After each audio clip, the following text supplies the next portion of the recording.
On va parler à présent de deux valeurs que vous suivez de près, deux small cap. On va tout d'abord regarder ce qui se passe du côté d'ICAP. Alors ICAP, pour le coup, ça n'est pas une biotech, hein. On parle plutôt de Non, pas du fabrication tout. de circuits imprimés ou de composants électroniques. ICAP qui perd 30% depuis le début de l'année, Julia Bridger. Oui, tout à fait. Alors Incap, c'est une société qui s'est introduite en 2022, qui aujourd'hui capitalise environ 55 millions d'euros et qui effectivement a été perturbée ces dernières années.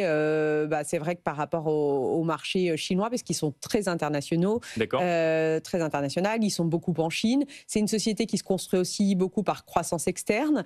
Et là, ce qui est impressionnant, en fait, on va dire que c'est la tendance, puisque c'est une tendance plutôt positive au niveau du chiffre d'affaires et des perspectives du carnet de commandes, puisqu'elle a annoncé donc jeudi dernier un chiffre d'affaires en croissance, donc sur le Q3 en croissance de 15%. Et donc, Mhm. si on prend sur les 9 premiers mois de l'année, c'est en croissance de 13,7%, puisque c'est déjà 152,8 millions d'euros de chiffre d'affaires. Donc, on peut imaginer qu'elle va aller chercher les 200 millions d'euros sur l'exercice.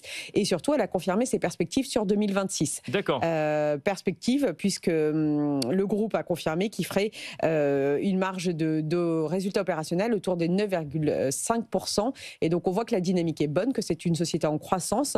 Et donc, malgré, comme vous le dites, la baisse, ça peut être le moment de revenir sur cette valeur. Qu'est-ce qui a changé? Vous disiez qu'effectivement, il y avait un impact vis-à-vis du marché chinois. On parle d'une société française. Qu'est-ce qui a changé dans le contexte pour que potentiellement cette valeur reprenne un peu de couleur, au moins en tout cas en matière de chiffres que vous nous avez donnés? La société a démontré justement qu'elle était bien implantée dans son secteur, qu'il y D'accord. avait un besoin toujours assez important dans le secteur électronique et que donc en fait il n'y avait pas eu d'arrêt brutal sur ce marché-là. Et donc en étant bien positionné, en ayant un historique important, en ayant des clients significatifs, c'est vrai qu'elle a un carnet de commandes qui reprend largement des couleurs et donc qui laisse entrevoir une croissance importante dans les années à venir.